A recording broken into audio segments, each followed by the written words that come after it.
Hello, ladies and gentlemen. Welcome back to PSGL Tier 3.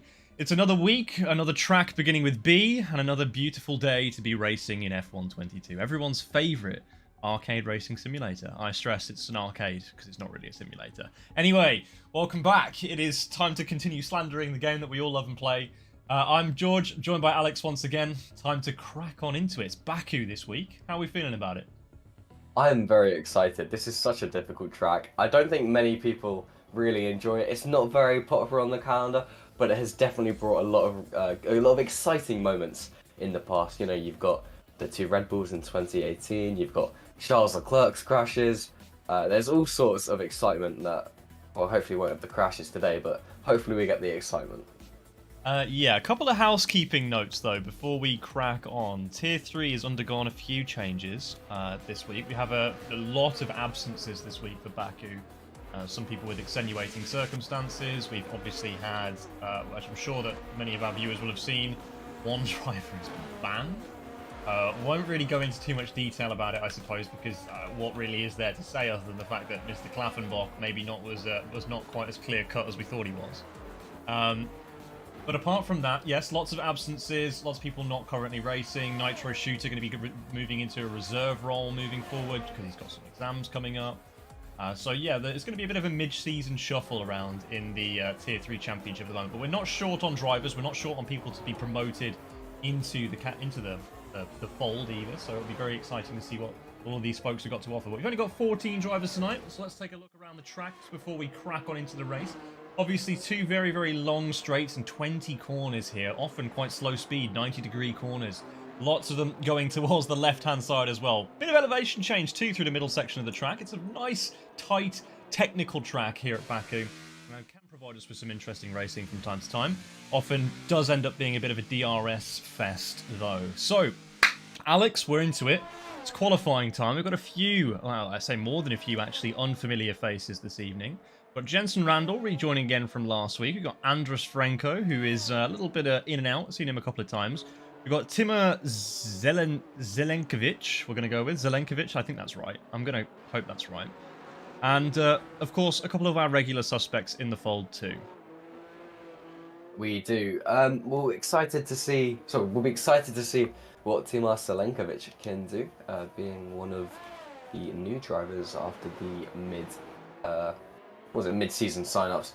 But we do have our first suspects going out on their laps now. How about we we go along with Jensen Randall, coming back from last week, just beginning his lap at the moment, exiting turn 2, getting the power down, DRS open, all the way down this short but also quite long straight, short in the grand scheme of things compared to the other ones in Azerbaijan, getting all over the curb on the apex as much as you can as you head into turn 4, getting the power down again, and now we're going into this really tricky turn 5, turn 6 braking zone. So easy to make a mistake. You've got to avoid the curb as best you can, whilst also carrying as much speed through as you can before we go on to turn 7. So easy to break track limits there, but Jensen doing it quite cautiously through castle as he nearly hits the wall there. It's so easy to make a mistake there if you're not getting it right, but he has done it and he is getting through. He's exiting turn 12 now, got the power down through this section where, if you remember, Pierre Gasly and Brendan Hartley had that scary moment heading towards turn 15. Just gone through a little treble of corners into turn 15, exiting turn 15, going into turn 16 now, missing the apex by quite a bit, going on the exit curb, getting the power down and through this snaky section of corners before he crosses the finish line. So not a bad lap, but not the best. Definitely a few notable mistakes there as Jane Tripkov goes fastest with a 39.1. But obviously it is only the first lap, so we'll see what this is good enough for at the moment. It's good enough for P3, it's a 39.8, so definitely time to be found. In the meantime, Theon McKee has gone first place with a 39.124. All very tight times in the top 3 there. Just 0.04 of a second separating everybody. Jensen Randall, though, good to see him back after what was ultimately a pretty disappointing first exhibit out last week. Remembering that he didn't really finish very well. That's a great lap there from Andre Lopez, who's been a bit of a front runner at times throughout the course of this season. A 38.4 puts him comfortably clear from Sven Schumacher, who is his closest pursuant in P2. That's a 38.9 for Sven. We've got Noel Carman coming in to slot in into P2. Got a few other drivers finishing laps now. I think Roshan is just finishing a lap as well, which comes in at a 38.4 as well. Just 0.06 of a second shy of the time set by Andre Lopez and current pole position sitter. Jack Humphreys too, just coming out of that second sector into the final sector now, which essentially is just one flat run to the line.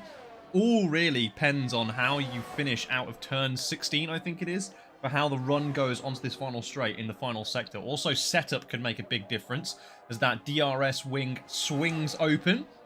As Jack Humphreys now powering towards the line of the McLaren, only able to slot in P10. That's a 39.2. He is on the mediums, Oh, just to note. I did just see that. Yeah, you are correct. But yeah, Jack Humphreys, I actually forgot to say this, but because of Julian Klaffenbach's disqualification, that means he actually got the win in Austria, which is really cool because if you think about it, he had that incident with Lillian at the end of one of the laps. I can't remember what lap, but he had the incident like lap fairly 6 early or on. something, yeah. Yeah, so it is a mega comeback drive to actually win in the end there. So yeah, big props to him. Yeah, it certainly was. Yeah, that's really... I didn't think about that, actually. Jack Humphreys, obviously now with a win to his name in this season. And I think that might even start to imbue him as one of the championship contenders, especially considering as Lillian is out of the picture for this week as well.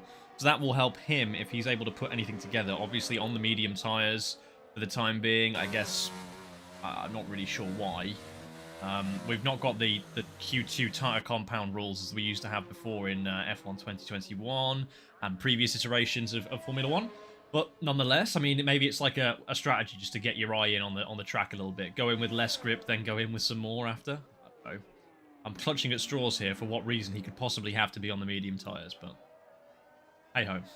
Yeah, probably just a warm-up lap, I guess, making sure everything's working, which it is. As it's certainly not a bad lap time considering he is on the mediums. Yeah. In the meantime, not really sure what else is really going on. I think everyone's either in the garage or in the in-laps at the moment. So we do have our first round of laps. Andre Lopez currently leading with a 38.4, very closely followed by Timur Selenkovic, actually, by only half a tenth behind, so a very good first lap of the season by him. Followed by the two Mercedes, Roshan and Noel Carman, with a 38.4 and a 38.8 respectively. And then Sven Schumacher with a 38.9 to round out that top five. We do have a few drivers on their outlaps going for their second runs. Not really near Benny Fabos, whose season has gone not very well. Of the 5 races that he has started, of the 4 races of the 5 possible races, he has started 4 of them. He has DNF'd in all of them. So he's going to be hoping to change that today. What a track to do it on, Azerbaijan. One very easy to DNF on.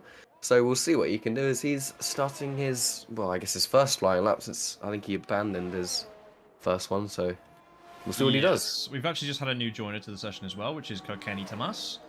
So that'll be good. Another driver to add to the foray inside of qualifying here.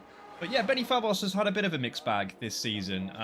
Well, mixed in the sense that like some of the mistakes that he's made or that have been made for him have not been his fault, and he has just been unfortunately removed from races by other drivers on a bit of a tear or a vendetta or caught up in an incident. But that is what happens when you kind of qualify in that midfield region. You get caught up in melees in towards turn 1 and first opening laps, and then you get caught in the middle of the DRS train where people are trying to make brash moves throughout the middle of the race. And that is a retirement from Noel Carman. I think he's just gone into the wall in the cost section. Maybe right on board with Timur. No, has he done a Leclerc? Yeah, he's done a Leclerc. Wow. Oh no. Poor guy. Noel Carman. Poor guy. That's not great. That's not the type of thing that you want to see. That isn't. No, you hate to see that. Quite unlucky the last couple of rounds, actually. Yeah. Only scoring 2 points across those two. So he's got a bit of a job to do. He is in 4th, at least, at the moment. So it might not be too bad, depending on how the rest of the session goes for the other drivers. If you want to watch Sven Schumacher, he'll be starting his lap. He's going to be one. With these guys, though. Sven Schumacher, Korn de Backer, and a Alpha Tauri are all what I would say is a little bit too close for comfort. I think Korn de Backer may have just gotten in the way of Benny Farbos, but I don't think Benny will mind too much, considering is that Benny is about to benefit from a rather nice slipstream down this entire front straight as a result of Korn getting in his way in the entrance to turn 16. Now, I don't know whether this is going to affect his lap time too much. It is P4 for Benny. Probably it would have been a little bit better if he hadn't had the unsighted Red Bull in his way moving into the opening part. Oh, sorry, the final part of that lap. But that was a purple final sector for Benny. No surprises there, considering as he got that absolutely giga slipstream from the Red Bull the entirety of the way down the straight. But Sven Schumacher and Korn de Backer, they're playing like a game of chicken with each other, practically. Yeah, just watching Sven Schumacher getting very close to the wall as he heads through the first sector. Just the end of the first sector. He's currently about 1.8 tenths on the split, faster than his previous lap. He's got to find a bit more than that if he wants to be challenging for pole, but in the meantime, actually, James Trepkov has gone P5 with a 38.7, so I'm not sure if we covered that. But Sven Schumacher at the moment going through sectors, going through Castle, not making any mistakes, getting the power down as he exits turn 12 through this treble of corners, going to the left. Jetson Randall goes P8 with a 38.891 into turn 15. Sven Schumacher very easy to lock up there, and he does lock up and he goes into the wall. And that is the commentator's curse, if I've ever seen it. That is him out of qualifying, and he won't be challenging Noel Carman. I've seen this one before. That was Giovinazzi. That was Stroll. Who else has done it there? Particularly 2021 was the year of that happening at Baku, I recall. But yes, turn 15 is it? Or turn 14? Whatever that corner is. Turn 15. Absolute nightmare of a corner. You are slightly turning into the left as you are entering the corner. Is that Rashan who's now dropped it into a wall in the castle section, by the way? I think it might be. We're about to see it with Jensen Randall, who's on his in-lap. We come around this corner here, about to find maybe Rashan in the other Mercedes pointing into the wall. He's done exactly the same thing as his teammate. Has he? Yeah, he has. Oh, no. Rashan has done exactly the same thing as Noel Carman and just ploughed it into the wall, Leclerc style. I mean, maybe there's a possibility that he's gone in a little bit too hot on the inside, clipped it, and then bounced back into the wall on the right. But his car has resulted in almost exactly the same position as the sister Mercedes a couple of minutes ago. So that is now 3 people who have crashed themselves out of their qualifying campaign. And that's only qualifying. We've still got about 30 laps in the race to do. I'm not looking forward to this. This is already shaping up to be carnage. But shaping up, by the way, sorry to cut you off, is that Timur Zelenkovic is currently on an absolute storm of a lap. Purple Sector 2.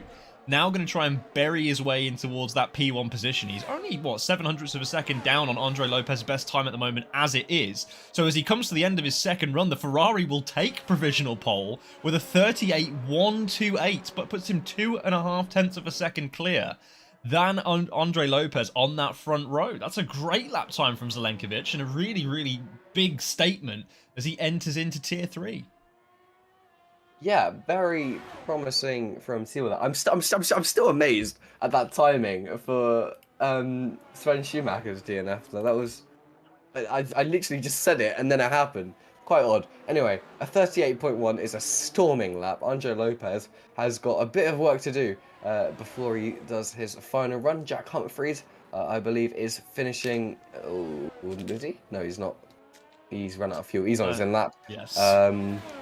Korn de Backer is in the pits, and that is this round of laps complete.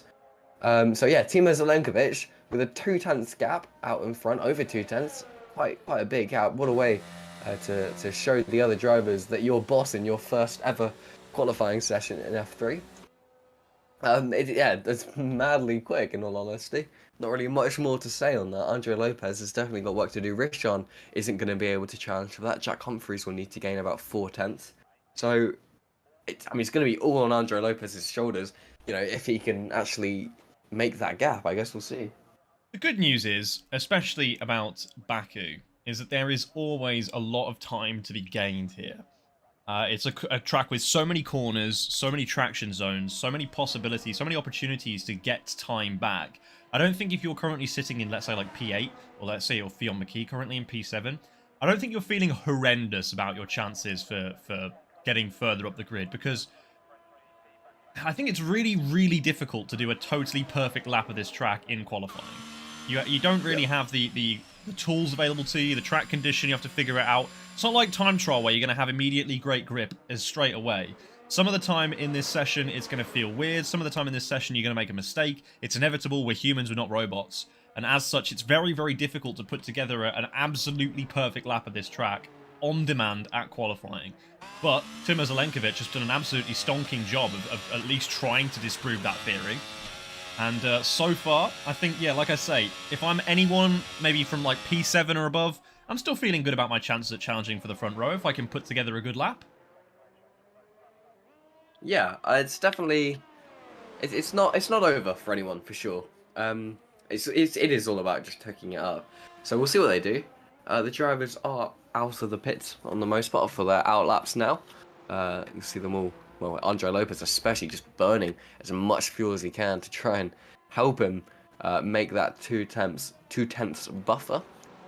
We've got Jane Tripkov currently leading the queue of all the drivers on the outlap. He's currently in P6 with a 38.796. He's got quite a bit of work to do. If he can make up 1 or 2 tenths, he could potentially get into top 4, maybe even top 3.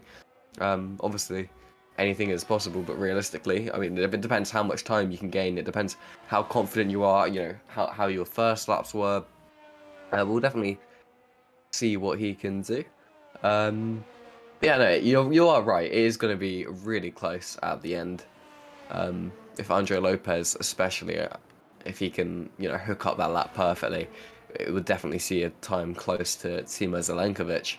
But part of me is also kind of rooting for Timur. Like, it's his first ever qualifying session in F3, and he's got a 2/10 gap before the final runs. It's quite insane. Yeah, I mean, we have seen this a few times this season already. We saw it, oh Christ, what was it? Was it Barcelona where Andre Lopez came out in qualifying with a really big advantage, threw down the gauntlet early, and it was pretty insurmountable for a lot of people? Or was that Zandvoort? Might have been Zandvoort, I'm not sure. It's all blurring into one at this point. I don't even know if we've had Zandvoort this season. Yeah, I was just thinking that we haven't had Zandvoort. I don't know. It's been a long season already. I mean, it's like, sure, it's 6 weeks. It's really been 7 with a break week in the middle. But we've had a lot of action and interchangeability with different drivers so far this season as well. It's been quite volatile in terms of the grid safety. But at the most part, the point of what I'm saying is essentially that, yeah, we've seen people with big gaps over the course of qualifying this season. We saw it obviously in Austria, but we now know the reason why, at least, in Austria. We've seen it with Lillian this season. We saw it with Nitro Shooter in qualifying at Singapore as well. So these drivers have had opportunities to have really big gaps, but on the most part, in the final run of qualifying, these gaps have really, really come down. So I think it's time to look on to who are our whole protagonists here. Andre Lopez is on a very clean lap there. He looks so quick. He's nailing every apex. Only 500s up though. Only 500s. He's got the rest of the lap to do it, but he needs to gain a bit more. So far, it's been flawless. It does say he's gone purple. Whether we can believe that or not, no idea. But it's definitely looked very clean through castle section now. All about not making the mistakes, getting the power down. He hits it through perfectly, slightly missing the apex on the exit there. I'm being very, not persistent. What's the word? I don't know. Pedantic. Pedantic, yes, but he didn't slightly miss it. Anyway, going towards turn 15. Hopefully he doesn't make the same mistake that Sven Schumacher does. He doesn't. He gets it rotated. He goes on the curb. You can see how much of the exit track he's using. He's going right against the wall as he goes through the final proper corner, exiting onto the straight. He's got the power down. Is it going to be good enough for pole position to challenge Timur Zelenkovic on his first qualifying session? We'll see now. He's got the power down. It's flat out here until now. Nothing really more that he can do. Opens the DRS. We'll see. Is it going to be good enough to take pole position away from Timur Zelenkovic? He's going to cross the line. And you know what? It's not going to be good enough. It's only good as 600ths off. It's a storming lap by Andre Lopez, but it's not going to be good enough for pole position. Jack Humphries actually comes across the line just a little bit later with 9,000ths of a second away from the front row. So a solid effort from the McLaren driver. But that seems to be really all of the protagonists out of this one for the moment. Fionn McKee is battery saving, I think. We lost Korn de Backer in turn 15 or 16, I think. We lost Jensen Randall as he went into the pit lane. I'm not sure. I saw he retired anyway. But yeah, we definitely lost Korn de Backer to a crash as well. So just to quickly put a cap on crashes in this session as well as the pole sitter, Timur Zelenkovic on his debut here in Formula 3. It is Roshan, crashed. Noel Carman, crashed. Korn de Backer, crashed. Sven Schumacher, crashed. That is a carnage qualifying session here at Baku. And it is showing no signs of slowing down for the race. Oh, just a note, Menno has joined us mid-session. He will be racing in the race. So that's a nice surprise. Yeah, no, props to Roshan, to be fair. Considering he crashed like fairly early on, he's still managed to keep that P4. So yeah, good lap time from him. But it's close at the front. The front three covered by, what is that, like 661 thousandths of a second? It's so close. Definitely a stalling race in our hand if they haven't crashed out by the end of lap 1. Yeah, well, that's the big thing, isn't it? If it's going to be crashes by the end of lap 1. There you see it, though. There's your confirmation. 600ths of a second, practically, covering the top 3 drivers on the grid today. It is a bit of a gap back towards P4 with Roshan, but, you know, maybe he had more pace in the locker before he binned it into the wall at the castle section. But anyway, we're going to have to wait to P5 for the first Hungarian of the grid. We had a few of the Hungarians previously, and there's plenty of them in force today. I think 3 drivers participating in this Baku Grand Prix. But Benny Farbos is the first of those with that giga toe he got down the back straight. Jane Tripkov slots in P6. Andre Molnaire comes in P7. And that's all I got to read before it got moved on. So we're moving straight into the race, folks. We'll take a little quick breather before we hop on into it. So join us after this quick break before we hop into the race here in Azerbaijan.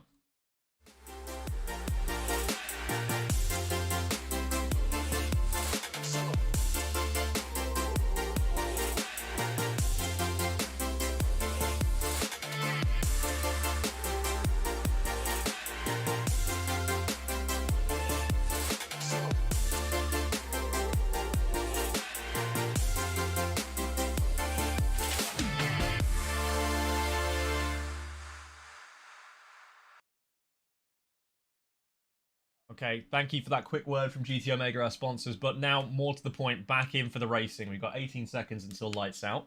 We have a very close top 3 and potentially, well, we don't know for certain, but a close top 4 with Roshan if he can keep his nose clean throughout the duration of the race. And I think that's going to be the aim of the game here, Alex. What do you think? Yeah, I think survival is the key here. We are going to be getting on the way now as the timer takes off. We are going to have 1, 2, 3, 4, 5 red lights.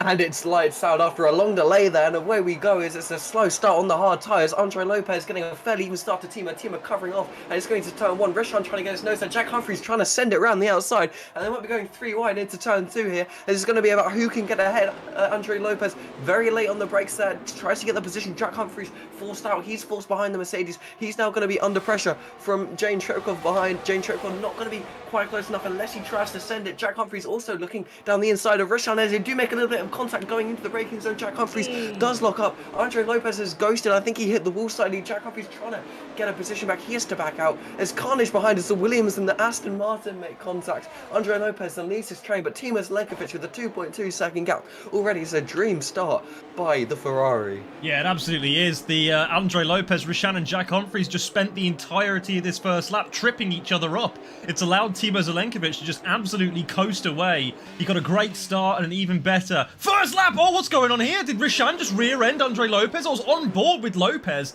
as he went into the castle section. Either he got a really weird, massive snap of oversteer under braking, or he got hit in the rear by Roshan. Whatever happened there, that was not good. It was definite contact with the wall. I'd be surprised if Andre Lopez doesn't have some form of bodywork damage. Oh, that was another tap into the wall as well there at turn 15 for Jane Tripkov, I think. Definitely lost a bit of front wing end plate, so expect to see a gap open up here for Tripkov and de Backer down from P7 and P8. It's already been carnage in this opening lap, but Timur Zelenkovic is flying. He is 4 seconds clear in the opening lap.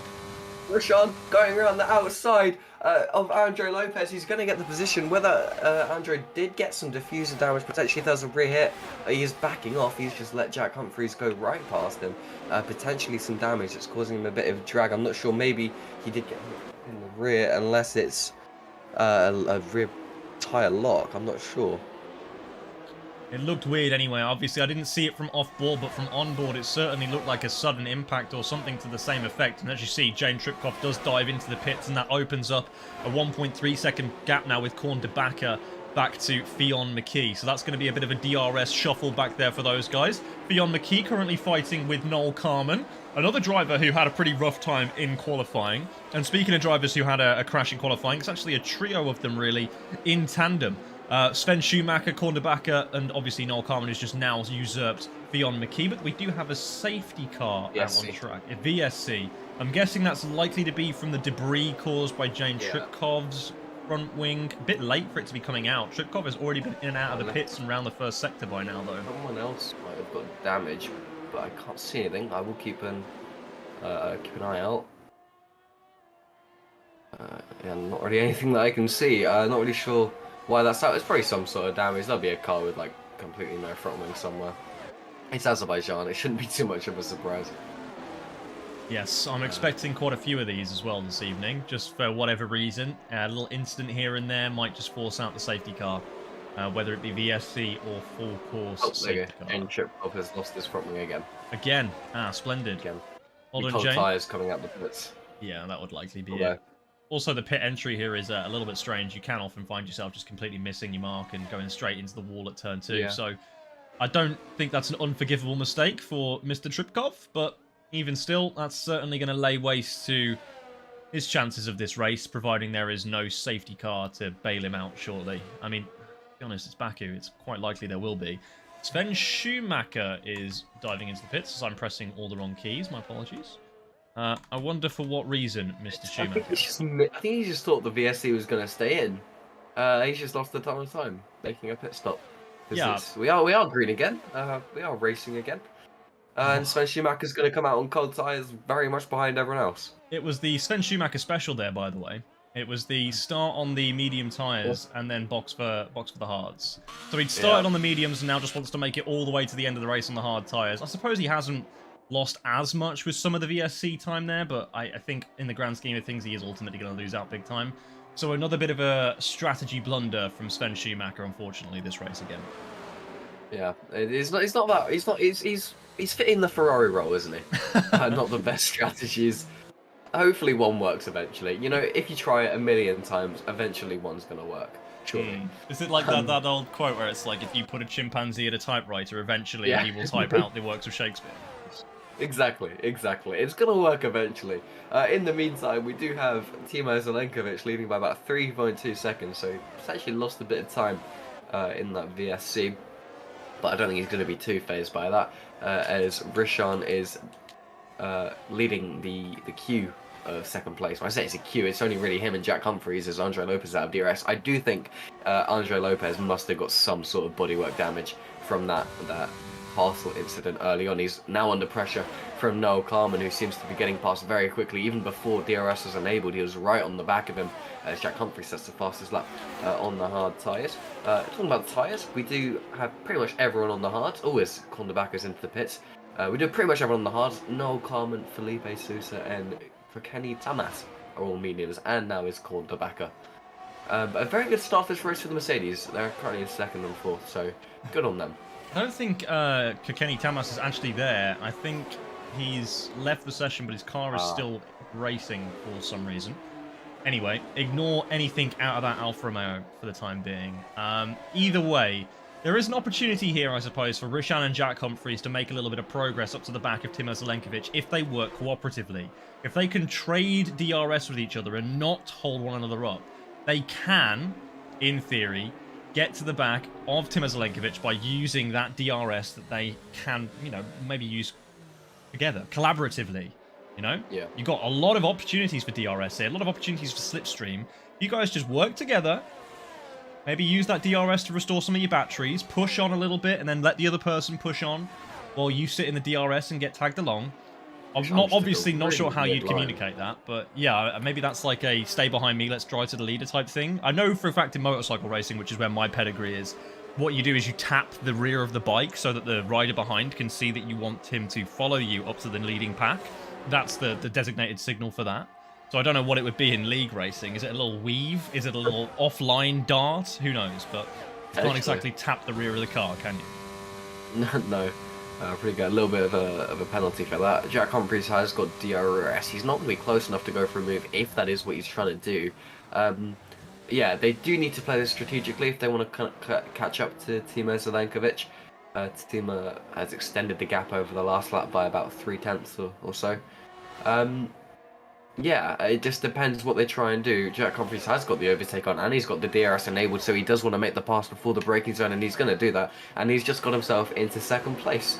Rishan now in third. I don't think he'll be too bothered by that. Noel Carmen is behind him, potentially seeing some team orders. If Noel Carmen is on medium tyres, maybe get him to the front of the train. Maybe he can catch up to Timo Zelenkovic a bit better than Jack Humphries and Rishan, given the tyre difference.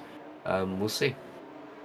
Definitely going to be a little bit more difficult, though, for Noel Carmen to get through, considering there are 2 cars ahead of him. Obviously, Roshan is going to have DRS most of the time, and where the overtaking hotspots are on this track, realistically, Noel Carmen isn't going to get through in the spaces where his tyres are giving him the biggest advantage, because it's pretty one line where the mechanical grip is around here. So entirety of Sector 2 in towards the more mechanical sections of Sector 3, well, basically being Turn 16. You're not really going to find a way through without DRS. Assistance on this track particularly. Maybe you can have a little bit of side-by-side through the 90-degree corners of turn 1, but you're not really going to be making up too much time by doing that. Instead, you're going to be losing a fair amount. So if you're Noel Carmen here, you've really got to pick and choose your moment quite wisely, and you've got to think about where these tyres are going to be strongest, and you probably have to dump your battery a little bit here in order to get your way by. Now. He's got, sorry to interrupt you, he's got barely any battery. He's been using all of it. He is going to get past Rishan now. And he's already going to, he's got 12%. I don't know what, obviously he's wanted to get into the DRS and overtake. He's used all his DRS. Fion McKee has just got past Andre Lopez, so Andre Lopez struggling even more for pace. But Noel Carmen is now going to be on the back of Jack Humphries, hoping to get into second position. Yeah, and I think he absolutely will here. These medium tyres should be good enough for a little while longer. Definitely will be faster than the hard tyres for quite some time still. The hard tyres on this track do take a bit of, well, all the tyres on this track take a bit of a beating, specifically in the rear tyre department. Often on most tracks, it's your fronts that'll start to give up first under braking, where you're having to turn in. You need that kind of side edge grip on the tyres as you try and push the load through them, through high speed and mid-speed corners. But on this track, because it's such a rear limited track, you need traction at a lot of these slow speed 90-degree corners. It is the rear tyres that take the majority of the beating. You're doing a lot of braking in straight lines on this track as well, so your front tyres aren't quite screaming as much. You're not experiencing understeer. It's instead the much more dangerous oversteer that is going to be the enemy of you on Baku City Circuit. So for Noel Carmen, needs to be looking after those rear tyres a little bit if he wants to make sure that he has the tyre left to try and bridge that gap to the Ferrari out front. Yep, it's going to be all the work that he's going to do on the straight now to try and get ahead. And then even after that, he's going to try and push to Timo Zelenkovic, which is going to be really difficult. Especially because we're already on lap 6. Those tyres are not going to be as good as they were at the start.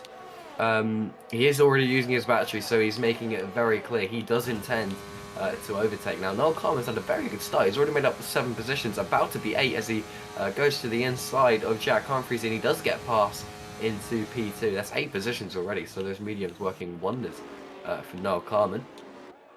And now the hunt is on for Timo Zelenkovic. You can see him just beyond his front nose, I guess. You can see Timo Zelenkovic there just in the distance.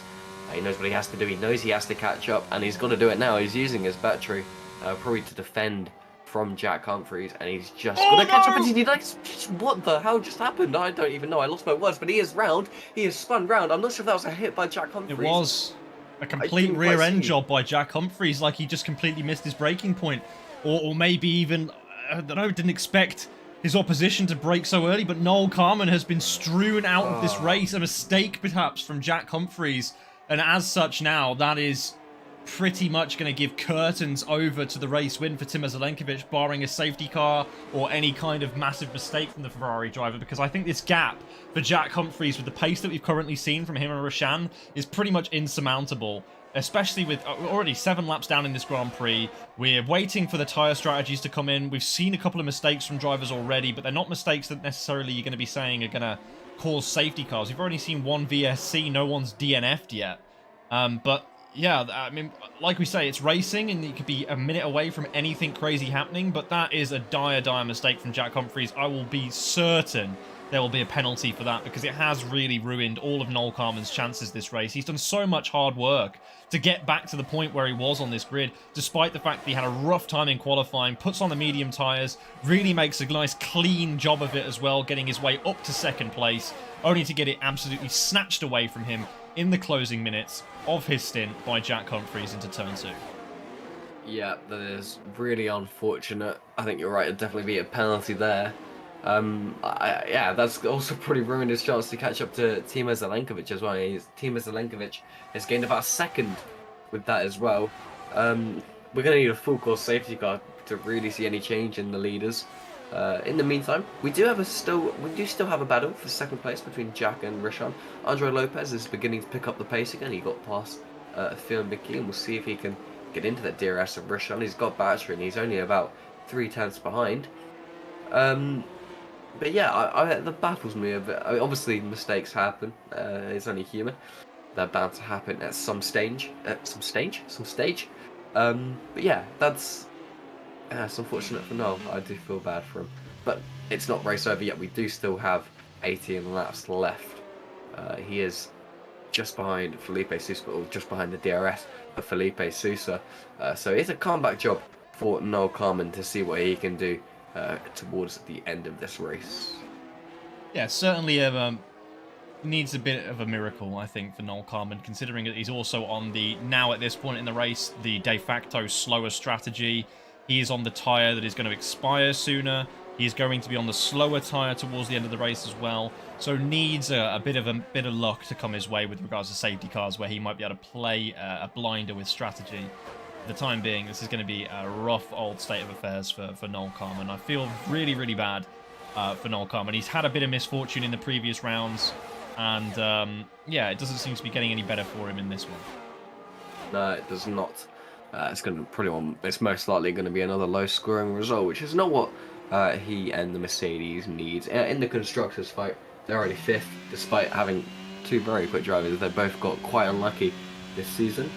Talking about that, actually, Alfa Romeo are actually leading that, which is surprising. Well, actually, of course it's not surprising. They have the championship leader, Lillian, driving for them. McLaren fairly close behind. McLaren do have a very quick driver lineup. We've seen strong performances from both Felipe Sousa and Jack Humphries this season. But Jack Humphries, this race, not quite having the pace to catch the leader, Timo Zelenkovic. But he is still holding it out in P2 at the moment. I think Timo Zelenkovic is really surprising everybody here. I didn't know too much about Zelenkovic coming into this Grand Prix, and he did a stellar job in qualifying, looked good immediately out of the box, showed that he had some clear pace in his first few runs, and then put together an absolutely stonking run for his penultimate run in qualifying. And that was the time that ultimately slotted him into P1.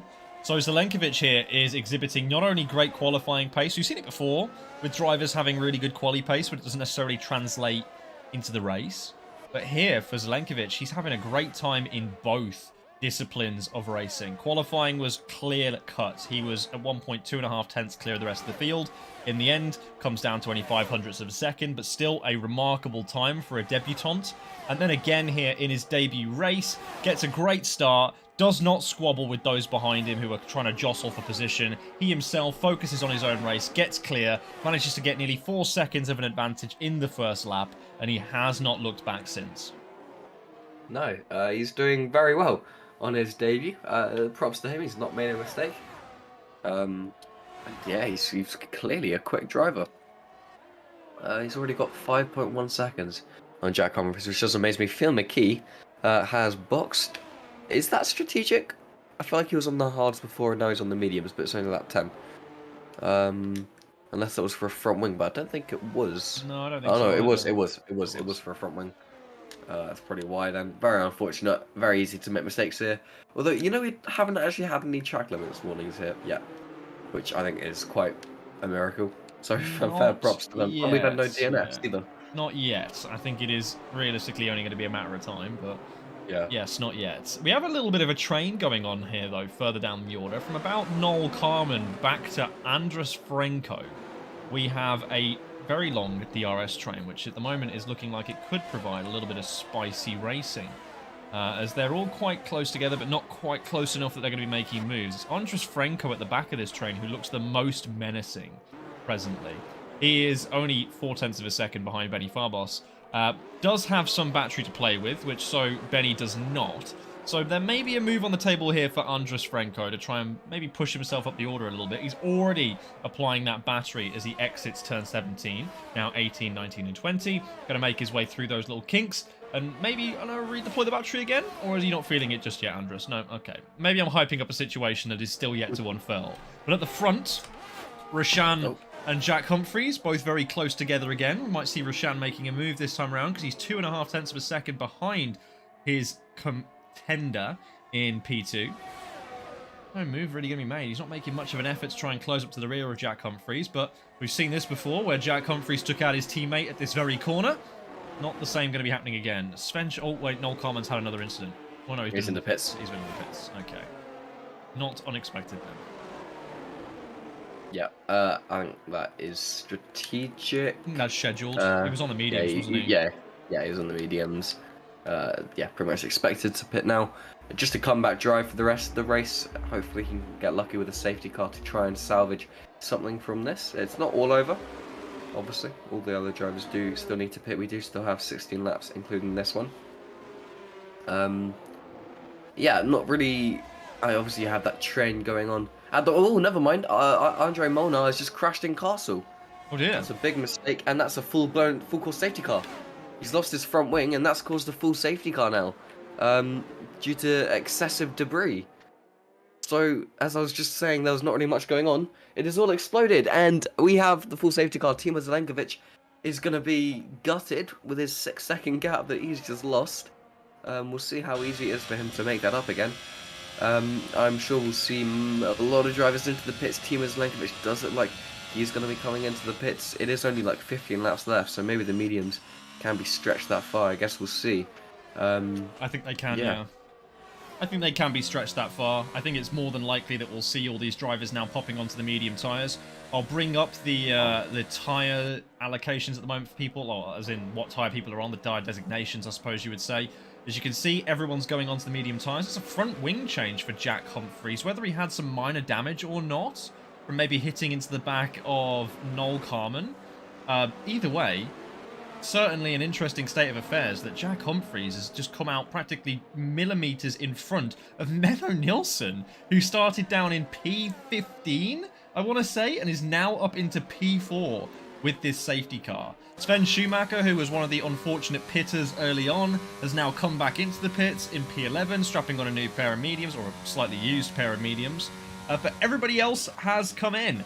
This is now everybody on fresh tyres. It is only Felipe Sousa who's going to be out there on the hards. So expect to see that poor soul drop like a stone for the next few laps. Yeah, obviously you got to make one mandatory tyre change. So he's obviously going on to the hards. Did he start? Yeah, he did start on the mediums. So that is as scheduled. I was going to say I felt bad for Noel Carman, because if he had pitted a lap later, he could have done that on the safety car. But then he'd be on the hards, so now he's just gone onto the mediums. So probably a blessing in disguise kind of thing in this case. Hopefully it's good enough to make a comeback drive. We know he's quick, and he's already made a comeback before. Hopefully he can do it again. I'm very interested now, though, to see can Roshan stick with Timo Zelenkovic and challenge for the win. We do have, well, what's it going to be? Maybe like 14, so maybe 12, 13 laps after the safety car comes in. We'll have 2 of those until the DRS is, or 3 of those until the DRS is enabled. Or was it 2? No, it's 2 until the DRS is enabled. Yeah, well, can Roshan stick with them? Can Jack Humphreys stick with them? We still don't know if Andre potentially, Andre Lopez potentially has some damage from earlier, but he's now going to be back into it. Menno Nilsson, though, into P4 from what, P15? So pretty much a last to 4. So a stunning first stint for Menno Nilsson, for sure. We'll see what he can do in the rest of this race. We've seen Menno be quick earlier this season as well, so it really is all to play for, especially for the podium spots. Indeed. Safety car, though, is really going to neutralise this race and actually brings Jane Tripkov and company into the fold again, which I think is going to be really interesting to see. Just how their race, or Jane Tripkov's race, really went from pretty dire with two pit stops in the first lap, I think, first 2 laps, as now having a chance to be resurrected. Like, it's Easter, so what a more fitting time to be talking about resurrecting things after the 3rd day or the 3rd pit stop. It's fantastic. It's biblical, really, isn't it, for Jane Tripkov? If he wins the race now, this will be unprecedented levels of foreshadowing. I feel like if he wins this now, I'm going to be to the church tomorrow morning to get baptized. I'm going to have to. Yeah, I'm going to have to be there on Sunday every day for the rest of my life now. It's going to be really, really rough. Either way, this took what was looking to be a little bit of an uninteresting title, at least what am I saying? Uninteresting podium fight, win fight, out of the question. Now back into the picture a little bit here, with Timur Zelenkovic obviously now having his 5-second gap eradicated. The other thing you have to think as well about Baku, that final sector is very, very long. And we've seen our fair share of genius safety car restarts this season, Alex. We've spoken about them ad nauseum, really. We look back to Singapore. We had good safety car restarts last time out at Bahrain, if I'm not mistaken. And, I think, Lillian did a great safety car restart last time out in Bahrain against Nitro Shooter, if I'm not mistaken. So that was what I'm thinking of there. Either way. My point here is the 3rd sector at Baku is essentially just a very long straight. So you don't really have a lot of notice to prepare your rear tyres before it gives you that weird throttle lock. Also, you don't want to go too early because you will end up drafting everybody down the straight. And remember, you cannot try and make an overtake until the start-finish line. So this is going to be Timur Zelenkovic's opportunity now to try and hold the field for as long as he deems necessary before he pulls the pin and tries and makes a break from Rishan and Jack Humphreys behind at just the right moment. It, of course, is going to be a very difficult call to make. Not one that I envy by any stretch of the imagination, but he's going to have to wait and wait and wait before he feels it's time to go down the straight. Yep, here we go then. I think the best time to do this is as late as you can, obviously to avoid the slipstream. He's going to bunch everyone up, cool everyone's tyres down, and everyone's tyres are going to be screaming as he does go quite early on, actually, and he's completely caught Rishan napping. Not too much, to be honest, not as much as I would have expected. Obviously weaving straight to get the tyres up, but he's already got about half a second gap to Rishan directly behind him. Rishan probably not as bad as it could have been for him. He is still with Timur Zelenkovic. He just needs to stay with him for the next couple of laps just to get in the DRS, and then it will make his job so much easier. Andre Monar is fighting further behind with Felipe Sousa. Those hards already coming into play. Jane Tripkov gets a 5-second time penalty, ignoring yellow flags. Probably a bug. Not sure what that's for. Felipe Sousa ceding position to Andre Monar. Now Andre Monar into P8. Up ahead, Rishan is still in 2nd place, already with about 9/10 to Timur Zelenkovic. Timur showing he has got insanely good pace. Rishan just needs to try and keep the pressure on as much as he can. Menno Nielsen still in P4, Andre Lopez still in P5. The order's just not really changed apart from Andre Monar and Felipe Sousa. But a very clean restart there. Yes, very clean restart so far. Jane Tripkov obviously making it 1 place on the ghosted car of Kokani Tamas, but not to worry about that. Rishan, I noticed, had not depleted as much battery as Timur Zelenkovic had. Zelenkovic has depleted about 40% of his battery, if not more now, since the safety car restart, whereas Rishan, at the time of looking, had depleted maybe about 15% less, and the same is still true. So Rishan still has 15% battery extra over Timur Zelenkovic. Now, I'm not sure whether that 15% battery really translates into 0.5 of a second that he's ultimately lost comparative to the DRS window. But either way you slice it, that is a fantastic response from Zelenkovic to ensure that he gets that gap opened up once again. So a really, really strong opening lap on the safety car restart here from the Ferrari driver, as now the Dutchman is under pressure from Jack Humphreys. Just up the inside, I'm afraid. Jack Humphreys can't make it work, but he was dangerously close to upsetting the Mercedes party. I think you're muted, Alex. Not sure. Okay, I just can't hear Alex now, I guess.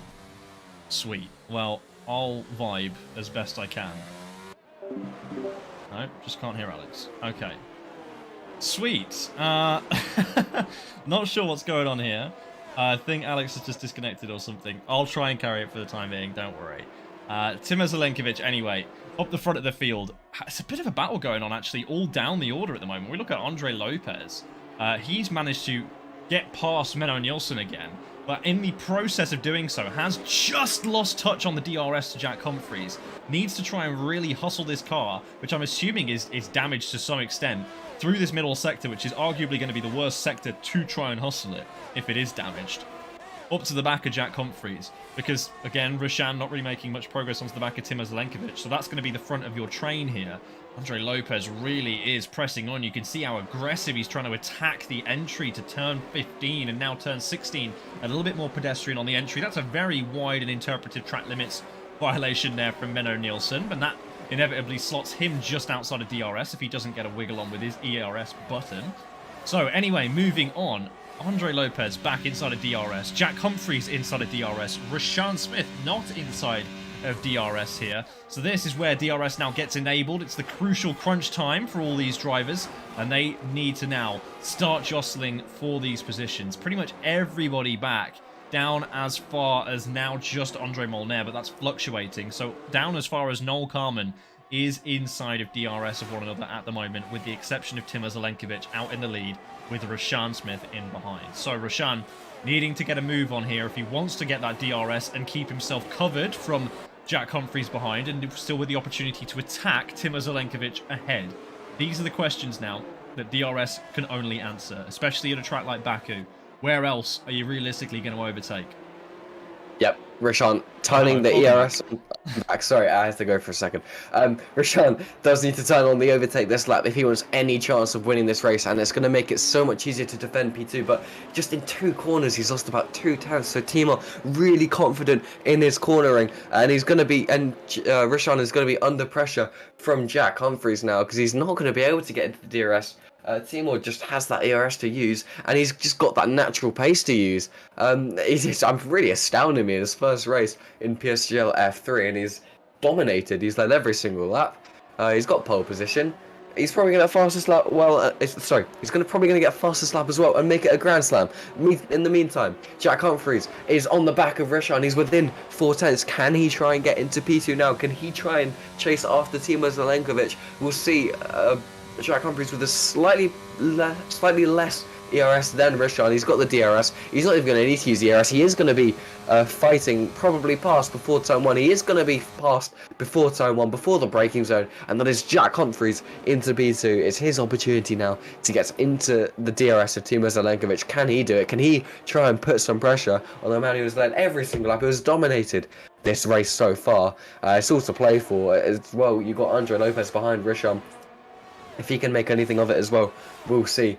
But at the moment, that is Jack Humphreys leading the train, and he's already gained about a tenth in the first sector. You know what that says to me? I think in the first sector, in the last sector, they've gained on Timur Zelenkovic. I think Zelenkovic is running that slightly higher downforce setup, which is allowing him to be far faster in the corners and suffer a little bit on the straight, but in the corners he is just so quick, it's not too big of a deal. But I say that, Jack Humphreys is maintaining the gap of 1.3, and Timur Zelenkovic as well, he does just have that raw pace.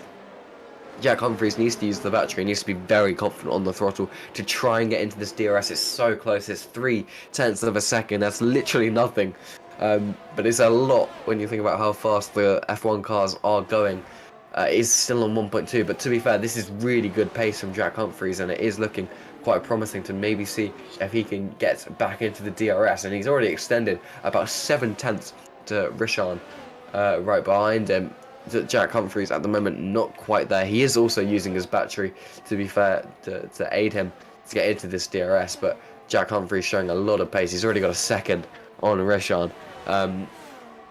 So we'll see. Yeah, we'll see what he does. Timur is still dominating this race, and he does have battery to use. Do not forget that. If Timur Zelenkovic feels that Jack Humphreys is getting a little bit too close for comfort, Timur Zelenkovic can just turn on the battery, turn on the ERS, and get that little bit of a boost. Yeah, Zelenkovic is really controlling this race, I think is what I'd call it. Really just keeping his foot on the throttle, keeping it gripped pretty closed as well, not letting anybody have a whiff of this one. 1.3 is a pretty comfortable gap for him at the moment. He hasn't made any big strides to try and extend that gap in the last few laps, but he also hasn't really made any strides to make sure it, doesn't come down any further. He's just controlling. He's just controlling. Wherever it is right now, wherever it is, he's comfortable with it. We've had a bit of an accident, though. That is Felipe Sousa, who has been round, and that is another safety car. Another full safety car. Timo Zelenkovic, he's got to do it again now. Got to make that gap again. But to be fair, we have 8 laps left. It's going to be a sprint to the end. We might even see them chucking on some soft tyres. I don't know if they'll actually last that long because they are really poor in this game. If anyone has fresh mediums, now is the time to use them. Maybe softs, but I think they're long enough. Think about it, right? It's a long lap, so likely the safety car is going to coming in lap 20. So, as lap 20 starts, you've got 6 laps to maybe make the softs. I don't think that's unreasonable. You do 5-lap races on the softs, and they're not dire by the end of it. That's true. That's true. We'll see. We'll see. I don't know. It depends what Timo does. I think whatever Timo does, whatever Jack does, that's what everyone else will do. Because if Timo pits and everyone else stays out, Timo has just completely messed himself over. But if Timo doesn't pit and Jack and everyone else pits, that's good for everyone else. So Timo's staying out, Jack Humphries is staying out. So that is pretty much going to be what everyone else is going to do because they don't want to lose out, apart from maybe those who are out of the points. And as I say that, Noel Coleman does it like he's going to be boxing, as is called the backer. What's he got to lose though? Oh no, not boxing. Oh, he's not. He was just on the inside. Cornerbacker is boxing. Yeah, this is the thing though. For these guys at the back here, Cornerbacker and the likes, what have they got to lose? What have they got to lose here? What, they're going to lose more points? Well, they're already not scoring, so might as well give it a go, right? Especially if you're in Cornerbacker's position, you're just on the fringes of the points, or you were maybe in like 9th place. Absolutely, you can gain way more points. Under braking just alone, you can make up loads of time on these guys. Just with these soft tires, the delta between the softs and the mediums it's so big, but the softs just fall off so fast. That's the downside to them. Felipe Sousa, Andre Mona, and Franco have just put on brand new mediums, different from Sven Schumacher and Cornebacker. So what I'm seeing here is another Sven Schumacher strategic masterclass. Hopefully it works from this time, and the softs actually work, and he gets a few points from it. Yes, maybe. Maybe a Sven. He loves a good strategy, doesn't he, Sven Schumacher? Yeah. Always on the alt strategy, always trying to make them work. I remember it was like 2020 and 2021 in F1 Esports. Jarno Opmeer would always go for the alternate strategy. Would always try and make it work. Whether that would be starting on the inters when it's full wet conditions, whether it be just going on a different tire compound to everybody else. Obviously, those games also had more tire compound variety in what you could run at different races. But my point still stands. Always the alternate strategy. And he'd always make it work. Sven Schumacher is like Jarno Opmeer in the sense that he's always doing the ultimate strategy, but he's never making it work, unfortunately, at the moment. Yeah, it's a gamble. It's a gamble, but eventually he's gonna win a race by about a minute, and then we'll see his strategies completely work. But we're not gonna have it in this lap. Probably next lap, given where everyone is. So we're gonna have 7 laps of racing. No. 6 laps of racing, because it'll be lap 21 that we restart. So 6 laps of racing. We'll see what happens. It is going to be a sprint towards the end. Everyone on slightly used mediums, not going to be in the best of conditions, but mind you, they're already stretching the tyre life, because if you remember, they pitted under the first safety car, which meant they'd have to stretch these tyres quite a way anyway. So those softs could be insanely quick, and the mediums that they do have on are not going to be very quick. Yeah, I think you also got to think about here about tyre warm-up, right? So for Cornebacker, softs are just going to be, they're like switched on. It's like a light switch, essentially, isn't it, right? These softs do not take a lot. Meanwhile, the guys in front of them are on worn mediums. They're going to be, struggling for grip at this point in the race as it is anyway, just naturally speaking. And they're going to be much more difficult to warm up. So these soft tyres have so many advantages going for them. Cornebacker here is like, I'm just going to hyper-focus this man at the safety car restart. Of course, we're going to focus on the front for the first part of it, but just going to have a look at what the progress of Cornebacker and Sven Schumacher can be, because this is like primed for an opportunity. You know, all those times that people flamed Lewis Hamilton Zandvoort, Abu Dhabi 21. I know I've brought up the taboo word. All right, let's ignore that for a second. But where PTSD. he didn't pit for the soft tyres under the safety car restart at the end. He's done it here. Cornerbackus. They've done it. They've done it here. They've done it. They have pitted for soft tyres. Don't bring up Abu Dhabi. I'm going to burst into tears. Yeah, no, they have pitted for softs. Again, nothing to lose. I don't think they've really lost out in terms of positions. Maybe 3 or 4 positions at most, which they should be able to make back given the tyre difference. I'm surprised Kenny Tamas hasn't pitted because I think he was pretty much last. Not even in the game. He's of course. So that's a free position. So. Yeah, James Tripkov, he's got a 5-second time penalty. Safety car is in this lap. We'll cut towards the front of the field now. Can Jack Humphries do anything on the restart? Can Timo Zelenkovic extend what he already had, extend that gap again? We'll see now as we get underway. Rishan as well is going to be wanting to make it back onto that P2 step of the podium as Jack Humphries took it away. And we will see now when is Timo Zelenkovic going to go. All the waiting that Jack Humphries has to do now. He's just got to get ready to pounce, but he's also got to keep those tyres warm. Timo Zelenkovic, he likes to not make it very obvious by weaving until the very, very, very last second. And we'll see him weave. We'll see him weave. When is he going to go? He's still weaving. He's cooling everyone's tyres down. It's going to be any second now, or is he going to leave it? Is he going to leave it and make it different to what he did before? I don't know. This is very tense. I'm trying to think of more things that I can say until he does this. Timo Zelenkovic, get on with him, please. But no, he's just causing Jack Humphries to wait. He is going to go as late as possible. Everyone's tyres are going to be freezing, and he's not going to suffer. But now he goes, calling everyone napping. Rishan's already under pressure for Andre Lopez and Menno Neeson. Not going to be any change in position there just yet, though. Jack Humphries already 8 tenths behind, so that restart was dream. As Rishan is now under pressure from Andre Lopez, and they're going side by side into turn 2. It's whoever gets the power down quicker. Andre Lopez just able to do it, but Rishan has the battery on. So does Andre Lopez to defend. Rishan's not going to use the slipstream, and he's going to have to try and get around the outside, but he's not going to be close enough just yet. And that is Rishan down into P4. Cornerbacka is already into P10, and Sven Schumacher to P11. Those soft tyres working, although that was an overtake on an AI. James Chekhov also did lose out. But up ahead, 1.1 seconds is Timo Zelenkovic's advantage at the end of, not even at the end of the second sector. No, got a great safety car restart there. Really just waited for them to go. Waited.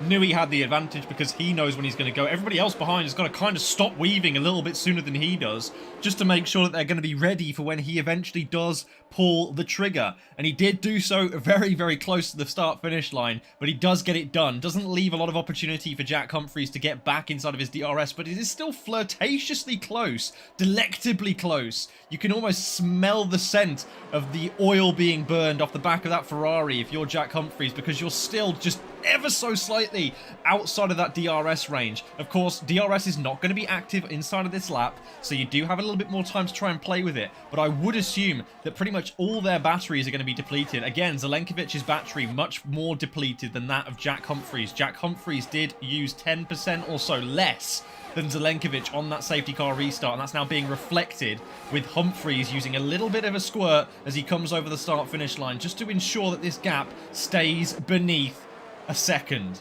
Now, further down the field, Cornerbacka making some firm progress up to P8 at the moment, soon to be setting his sights on Fionn McKee. So the Irishman about to come under threat from Cornerbacka on those soft compound tyres. Back up at the front though, Jack Humphries continues to close this gap down, Alex. It's now 8 tenths of a second. He's getting there. If he can just maintain this kind of distance until the start-finish straight, he will have DRS again at the beginning of Sector 1. Yeah, we'll see what he can do. Just remember, I just remembered it myself. He might get a time penalty for the incident with Noel Carman, so that could potentially give Andre Lopez, give Rishan the chance as well. At least for a podium for the P2 if Jack Humphries is not able to do it, but nonetheless Jack Humphries is going on, and he is in the DRS, which to be fair is an improvement from last time. The gap is under a second. He also has more battery, which is surprising me actually. Timo Zelenkovic has been so dominant, and now he's still leading by 9 tenths. I can't exactly say he's not being dominant, but they do have pretty much equal batteries. So it just depends what's going to happen now until DRS is enabled. Timo Zelenkovic is going to be pushing. He's going to be deploying the battery. Obviously, he doesn't want to deploy it too much in case of the fact that he needs to defend with it. In the meantime, the softs are really working, actually. We'll see how long they take to drop off. Cornerback and Sven Schumacher both in the points. That's exactly what I said, a Sven Schumacher masterclass. Anyway, Jack Humphries already got the gap to less than 7/10. He's been deploying, so has Timo Zelenkovic, as I previously guessed. So is Andre Lopez, and DRS is enabled. I didn't realise it was already enabled, but it is. So Jack Humphries is going to get DRS for about the first time. Well, he's from Timo Zelenkovic for the first time this entire race. So that has completely opened up the question now on who can win this Grand Prix, because the DRS is so powerful there. Roshan is out of the DRS, though, of Andre Lopez, so that's going to be unfortunate for him. He's not going to really be part of that battle unless he can somehow make up half a second. But in the meantime, Jack Humphries is very close to Timo Zelenkovic, and if he gets the move, if he gets the power down, if he gets the move done at the right time, he could be looking at a race win. Well, at least a race win until the stewards are going to get involved, at which point I wouldn't even count out Andre Lopez at this point. After he's recovered somewhat from that small, whatever the incident was earlier with Roshan into the castle section, he seems to have found some pace again. Whatever it is on these medium tyres, it seems to be maybe compensating for the issue that he was experiencing on the hard tyres. Whatever the problem was, he's definitely not out of this fight yet, and he is a wise head upon those shoulders. Andre Lopez has won races from this kind of position before, last season when I was commentating on him in F4. So this is not done yet for Andre Lopez.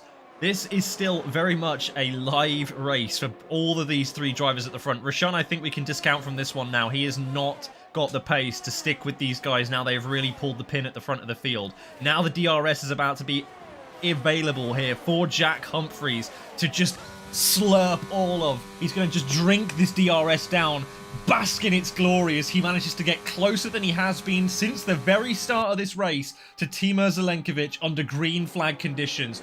0.5 of a second and another dose of DRS coming up very shortly. Jensen Randall, by the way, substitute driver, had an absolutely awful time last time out, up to 5th place currently. Felipe Sousa having an even worse time though.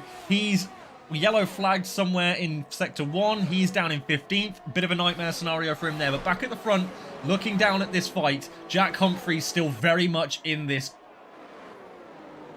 Yep, Jack Humphries completely in this battle now. Very close at the front. I just want to talk about quickly. Oh, Felipe Sousa is spun round. Oh no, sorry. Andre Franco is spun round. He's lost his front wing.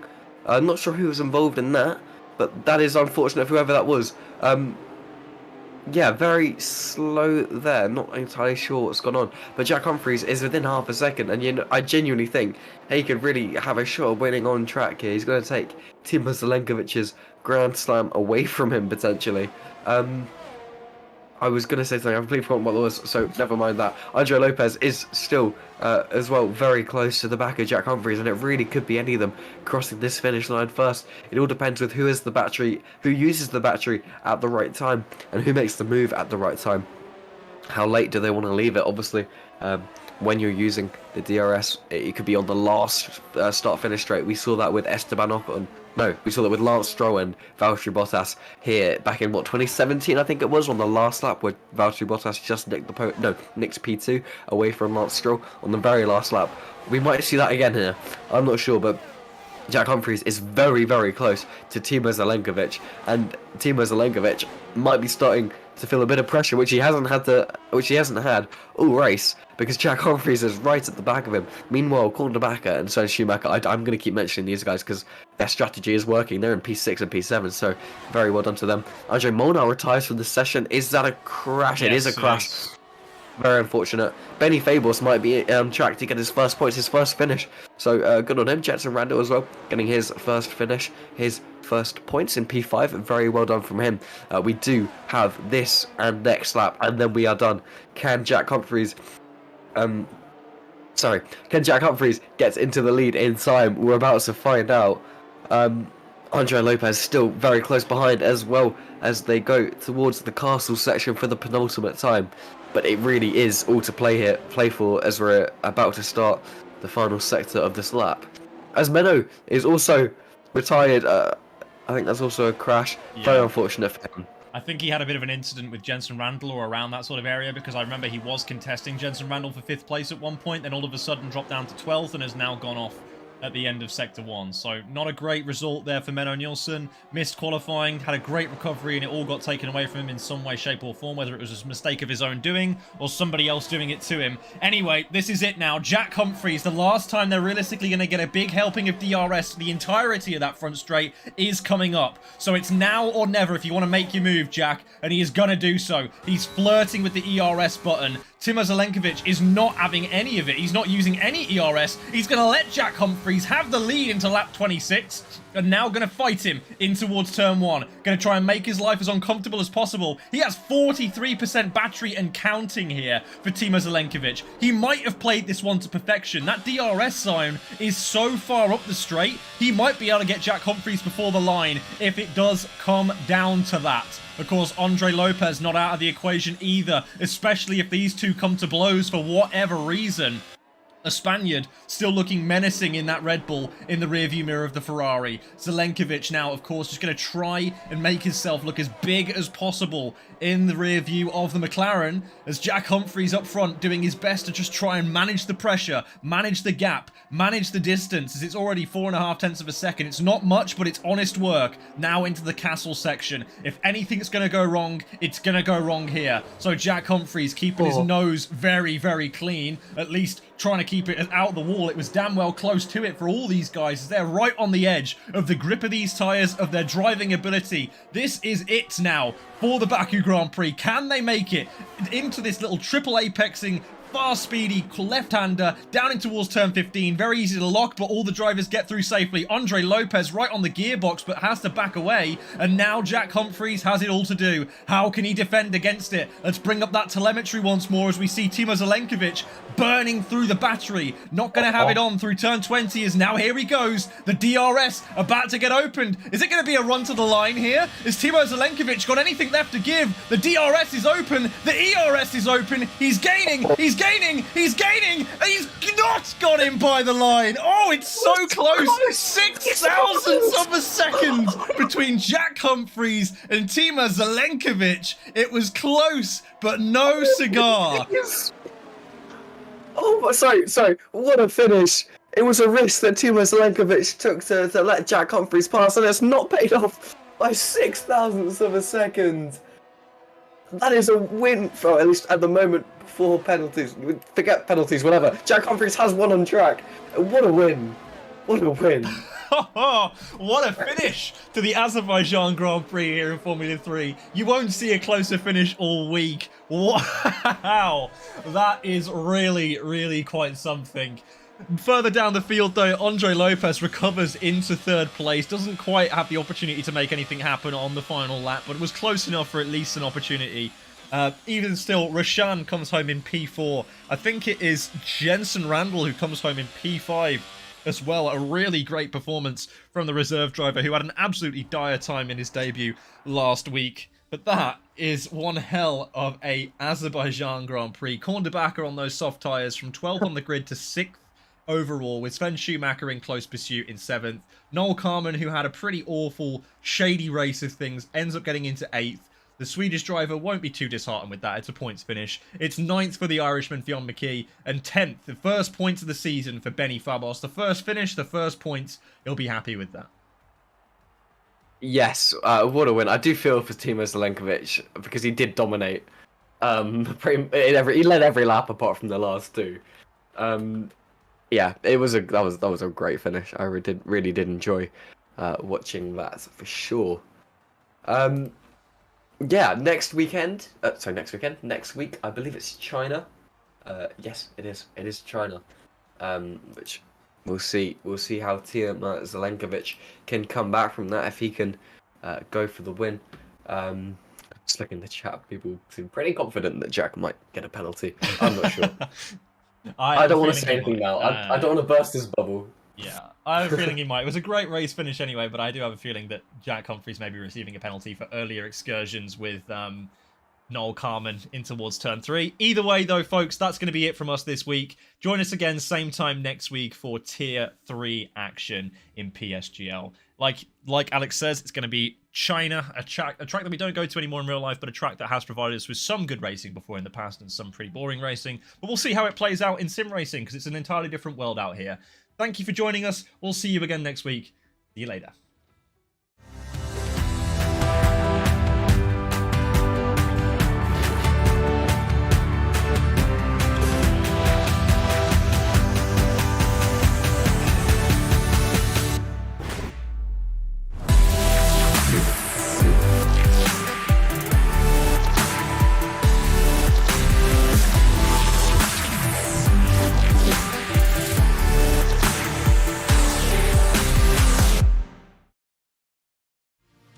This broadcast was brought to you by GT Omega, proudly supporting PSGL.